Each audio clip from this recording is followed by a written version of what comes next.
Good afternoon. This is Dr. Bhupesh from Dr. BKM Institutes, and today I'm making a very special video. And this is like first time I'm creating this kind of a video. What kind of letters are there in OET? So basically, what kind of letters? See, first of all, we all need to understand that letters. Otherwise, we can say letter can be discharge letter. That means patient would be hospitalized and would be getting discharged today. तो वो hospitalise होगा और आज discharge हो रहा होगा.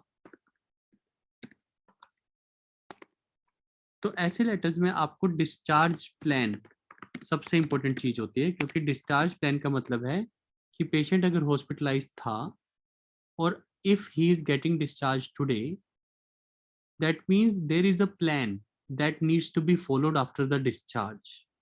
सो हम जिसको लेटर लिख रहे होते हैं उसको लेटर लिखते ही इसलिए हैं कि डिस्चार्ज प्लान को फॉलो करे. तभी मोस्टली इस लेटर्स में पर्पस में आता है कि now the patient so he needs follow up care, कि हॉस्पिटल से अच्छा हो गया, he needs follow up care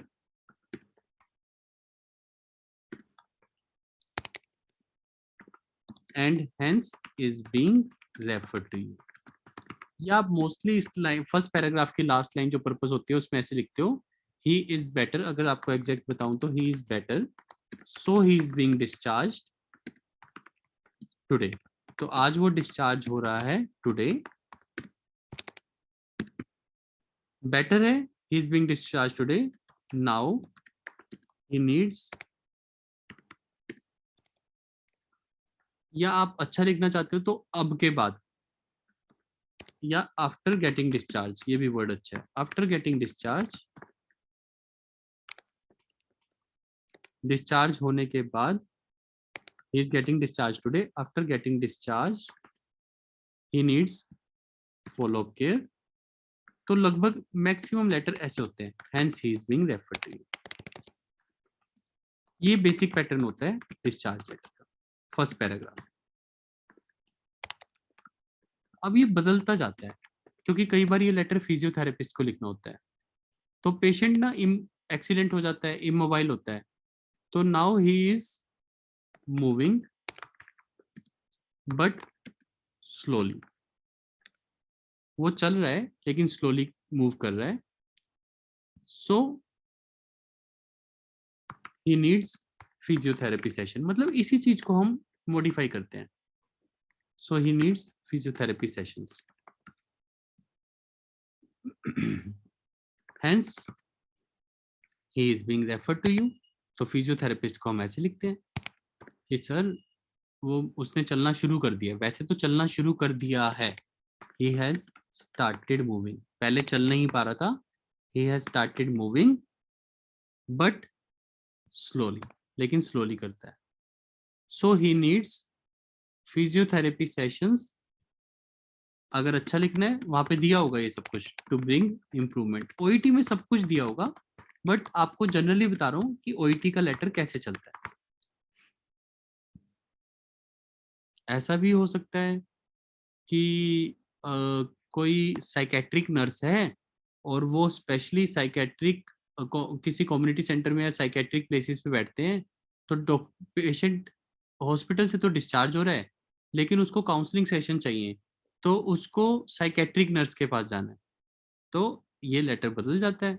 तो यही बात बन जाती है कि he is better but still needs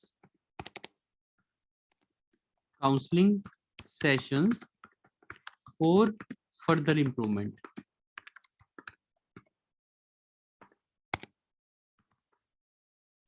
Hence is being referred to you.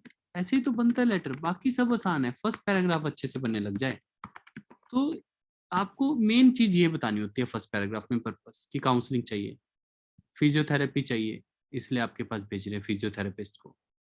So these are the kind of the letters discharge plan. और डिस्चार्ज प्लान से ही पता लगता है. ऐसे लेटर्स मेनली अगर आते हैं, इस बार आ भी सकता है कम्युनिटी नर्स को लिखने के लिए आता है। सो कम्युनिटी नर्स को लेटर लिखने को आ सकता है इस बार, क्योंकि कम्युनिटी नर्सिस का काम ही यही है कि जब पेशेंट हॉस्पिटल से डिस्चार्ज हो गया तो पेशेंट जाएगा कम्युनिटी हेल्थ सेंटर, तो वहां पे कौन मिलेगा, हमारे कम्युनिटी हेल्थ नर्स, जो उनकी हेल्प करेंगे। कभी कभी ये कम्युनिटी नर्स घर जाके भी हेल्प कर देते हैं, होम विजिट के ऊपर भी हो सकता है। तो you have to read the situation carefully. So that is why I say कि जब आप पूछते हो what kind of letters OET have, कितने तरीके के लेटर होते हैं, लेटर नहीं है यार, एक सिचुएशन है, हम तो सिचुएशन से डील कर रहे हैं। तो रट्टा मानने की बजाय कि ये डिस्चार्ज प्लान वाला लेटर है, हम ऐसे भी तो सोच सकते हैं ना कि पर्पस क्या है, पर्पस का मतलब डिस्चार्ज के बाद के प्लान को फॉलो करना है। तो कौन फॉलो करवाएगा, मेनली वही लोग, कम्युनिटी नर्सेज करवा सकती हैं, फिजियोथेरेपिस्ट कर सकते हैं, साइकेट्रिक नर्सेज, डिस्ट्रिक्ट नर्सेज। ऐसा भी हो सकता है कि पेशेंट को प्रॉब्लम थी, उसके बाद पेशेंट किसी और कंट्री से आया, वीजा खत्म हो गया, तो ये काम भी डिस्ट्रिक्ट नर्सेज या कम्युनिटी नर्सेज कर सकती हैं। जो कम्युनिटी नर्सेज, सपोर्ट वर्कर भी कर सकता है, तो ये लेटर सपोर्ट वर्कर को भी आ सकते हैं, पर मेनली जो एक्सपीरियंस के बेस पे लेटर आता है कम्युनिटी नर्स को आता है ऐसा letter major. Now second type of letter,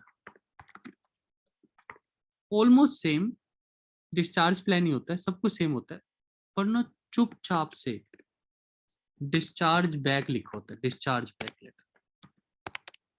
discharge back later को पहले तो आइडेंटिफाई करने में टाइम लगता है कि डिस्चार्ज बैक है या नहीं है। तो यहाँ तो अगर मान लो हमारा पेशेंट है मिसेस होल्डन, तो लास्ट में दिया होगा write a letter to Mrs Holden's GP. तो मिसेस होल्डन के जीपी को लिख रहे हो, तो यानी जीपी को उसके बारे में पहले से पता है, क्योंकि वो उसी पेशेंट का जीपी है। यानी ऐसे लेटर में सोशल हिस्ट्री और मेडिकल हिस्ट्री को नहीं लिखना होता। ये होते हैं सेकंड टाइप्स के लेटर। डिस्चार्ज, लेकिन ये डिस्चार्ज बैक लेटर नहीं है, क्योंकि आप मिसेस होल्डन के जीपी को लेटर लिख रहे हो, अगर इसको डिस्चार्ज बैक लेटर तो बन ही नहीं सकता ये। लेकिन अगर ये रेफर्ड बैक लेटर है, अगर ये वापस जीपी के पास जा रहा है, तो पेपर में ये भी जरूर दिया होगा कि जीपी ने उसको आपके पास भेजा था। अगर पेशेंट का एक्सीडेंट हो गया और वो सीधा हॉस्पिटल चला गया बिना जीपी से मिले, तो आप उसको रेफर्ड बैक लेटर नहीं बोल सकते। ये फर्क समझना बहुत जरूरी है, बहुत जरूरी। हाँ, ऐसे लेटर में भी सोशल हिस्ट्री और मेडिकल हिस्ट्री नहीं आएगी, क्योंकि जीपी तो जीपी है। अगर उस पेशेंट का जीपी है, तो उस पेशेंट का अगर जीपी है, ये का के लिए है, if the GP belongs to that patient, तो ऑब्वियसली सोशल हिस्ट्री और मेडिकल हिस्ट्री नहीं आएगी। पर उसे रेफर्ड बैक लेटर भी नहीं कह सकते जब तक कि जीपी ने खुद नहीं भेजा था। खुद कब भेजेगा, कि पेशेंट सीडीओ से गिर गया, पहले अपने जीपी के पास गया, देन जीपी एडवाइज्ड कि you should go for x-ray, so go to this hospital. Hospital गया, एक्सरे करवाया तो फ्रैक्चर है, फ्रैक्चर करवाया तो ट्रीटमेंट हुआ, ट्रीटमेंट के लिए वो एडमिट हुआ, तो हॉस्पिटलाइजेशन होगी। तो हॉस्पिटल में आपने ट्रीटमेंट देके 3 दिन के बाद उसको डिस्चार्ज किया और कहा कि अब से आप अपने जीपी के पास ही जाना फॉलोअप केयर के लिए। तो उस केस को आप रेफर्ड बैक लेटर कहते हो कि जीपी ने भेजा था, so it's a referred back later.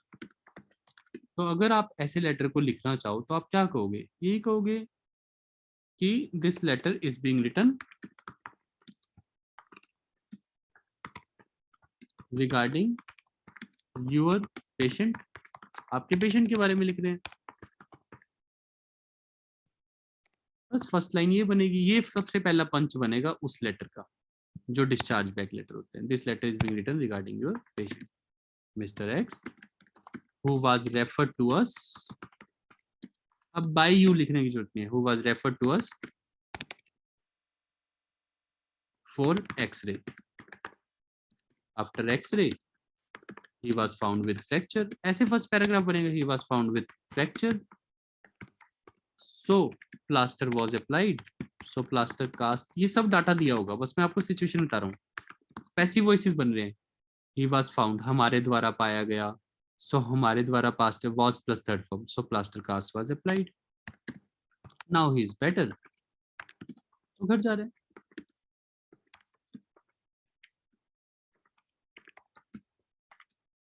So he is going back home, but he needs follow up care। अब सबसे इंपॉर्टेंट वर्ड आने वाला है ऐसे लेटर का, सबसे important word, but he needs follow-up care. So, being his GP होने के नाते, you are advised to provide him follow-up care. The required, जो भी उसको required care चाहिए, तो सर आप GP हो उसके, GP होने के नाते. So this letter is being written regarding your patient who was referred to us for X-ray. After X-ray, he was found with fracture, plaster cast applied. Now he is better, so he is being discharged. So he is going back home. Yes, so he is being discharged back home.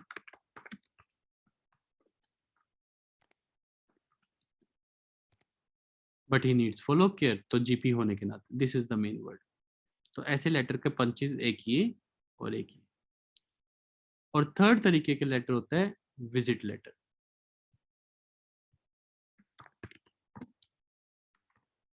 ये आज की date है 7 जुलाई. सो जो भी हमारे YouTube followers हैं, आज भी हमने विजिट लेटर किया है और 6 जुलाई को भी हमने विजिट लेटर किया था.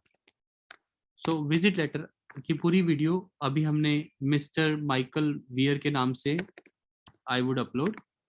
माइकल वियर के नाम से I will upload just now.